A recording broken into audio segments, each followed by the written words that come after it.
Rihanna, de son vrai nom Robin Rihanna Fenty, est née le 20 février 1988 à Saint-Michael, sur l'île de la Barbade, dans une famille modeste. Son enfance n'a pas toujours été facile. Entre les difficultés financières et un environnement familial parfois instable, la jeune Rihanna apprend très tôt à se forger un caractère, mais au milieu de ces épreuves, une passion s'impose naturellement, la musique. Elle chante partout, tout le temps, transformant chaque moment en scène improvisée. À l'adolescence, elle fonde un petit groupe musical avec 2 de ses camarades de classe. Ce qui n'était qu'un simple passe-temps allait bientôt bouleverser sa vie. En 2003, le producteur américain Evan Rogers passe ses vacances à la Barbade. Le hasard met Rihanna sur sa route. Lors de son audition, elle interprète plusieurs chansons avec une assurance déconcertante. Dès cet instant, Rogers comprend qu'il a devant lui une future star. Quelques mois plus tard, Rihanna quitte son île natale pour les États-Unis afin d'enregistrer ses premières maquettes. À seulement 16 ans, elle laisse derrière elle sa famille, ses amis et tout ce qu'elle connaît pour poursuivre son rêve. Ce pari audacieux ne tarde pas à porter ses fruits. En 2005, elle signe chez Def Jam Recording, dirigé à l'époque par Jay-Z. Selon la légende, après son audition, Jay-Z refuse de la laisser quitter les locaux avant qu'elle ne signe son contrat. Cette même année, son premier single, Pont de Ripley, devient un succès mondial. Le titre envahit les radios, les clubs et les classements internationaux. Son premier album, Music of the Sun, confirme immédiatement son potentiel, mais Rihanna ne compte pas s'arrêter là. Un an plus tard, elle enchaîne avec A Girl Like Me. Portée par le tube SOS, sa popularité grandit à une vitesse impressionnante. Puis, en 2007, tout bascule. La sortie de Good Girl Gone Bad marque un tournant décisif dans sa carrière. Avec Umbrella, en collaboration avec Jay-Z, Rihanna devient une superstar planétaire. La chanson domine les charts pendant des semaines et remporte son premier Grammy Award. À seulement 19 ans, Rihanna est déjà l'une des artistes les plus influentes de sa génération. Mais son parcours est loin d'être un long fleuve tranquille. En 2009, sa vie privée fait la une des médias du monde entier. Cette période difficile aurait pu briser sa carrière. Au lieu de cela, elle la transforme en force. Rihanna revient plus déterminée que jamais. Album après album, elle enchaîne les succès. Rude Boy, Only Girl, What Is My Name, We Found Love, Diamonds, Work. Chaque sortie devient un événement mondial. Sa capacité à se réinventer impressionne autant que sa voix. Pop, R&B, dancehall, électro, Rihanna refuse d'être enfermée dans une seule case, et c'est précisément cette polyvalence qui fait sa force. Au fil des années, elle accumule les records.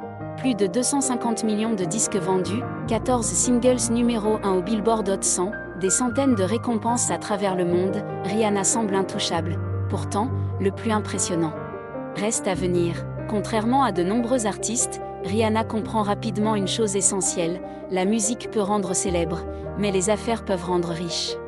En 2017, elle lance Fenty Beauty en partenariat avec LVMH. L'industrie cosmétique est alors dominée par des standards de beauté souvent limités. Rihanna décide de tout changer. Dès son lancement, Fenty Beauty propose 40 teintes de fond de teint, une révolution. Pour la première fois, des millions de consommateurs se sentent réellement représentés. Le succès est immédiat. En quelques semaines, les ventes explosent. La marque devient un phénomène culturel autant qu'économique. Fenty Beauty ne vend pas seulement du maquillage, elle vend une vision, une promesse d'inclusion, une nouvelle définition de la beauté, et le public adhère massivement. Très vite, Rihanna réalise ce que peu d'artistes ont réussi avant elle: transformer sa popularité en empire commercial. En 2018, elle lance Savage X Fenty. Là encore, Rihanna bouscule les codes. La lingerie inclusive devient sa nouvelle mission. Toutes les morphologies, toutes les carnations, tous les styles trouvent enfin leur place. Les défilés Savage X Fenty redéfinissent eux aussi les standards de l'industrie. Ils deviennent des événements culturels incontournables. Pendant que certains attendent son prochain album, Rihanna construit discrètement une fortune colossale. En 2021, Forbes annonce qu'elle est officiellement milliardaire. Sa fortune est estimée à 1,7 milliard de dollars. Et contrairement à ce que beaucoup imaginent, la majeure partie de cette richesse ne provient pas de la musique. Environ 1,4 milliard de dollars viennent de Fenty Beauty, une autre part considérable provient de Savage X Fenty. La musique, pourtant légendaire, ne représente qu'une fraction de son patrimoine. Rihanna est devenue plus riche grâce à son esprit d'entreprise qu'à ses chansons. C'est là toute la différence. Elle n'a pas simplement monétisé sa célébrité, elle a créé des entreprises capables de prospérer indépendamment de son image. Peu d'artistes peuvent en dire autant. Rihanna rejoint ainsi le cercle très fermé des célébrités devenues de véritables magnats des affaires. Son partenariat avec LVMH renforce encore davantage son influence. Même lorsqu'une activité ralentit, son empire continue de grandir. Aujourd'hui, Rihanna est bien plus qu'une chanteuse, elle est une marque mondiale, une femme d'affaires redoutable, une icône culturelle, une source d'inspiration pour toute une génération. Son parcours prouve qu'il est possible d'utiliser la célébrité comme un tremplin, et non comme une finalité.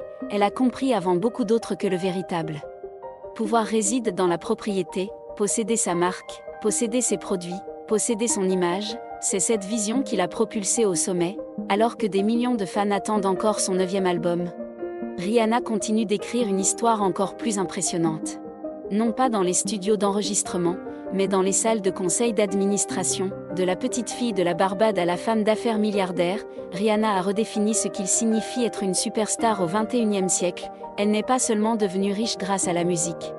Elle est devenue plus riche que la musique elle-même, et ce n'est probablement que le début. Si vous avez aimé cette vidéo, n'oubliez pas de laisser un pouce bleu, de vous abonner à ma chaîne et de partager vos réflexions dans les commentaires. Je vous dis à la prochaine pour plus de découvertes passionnantes.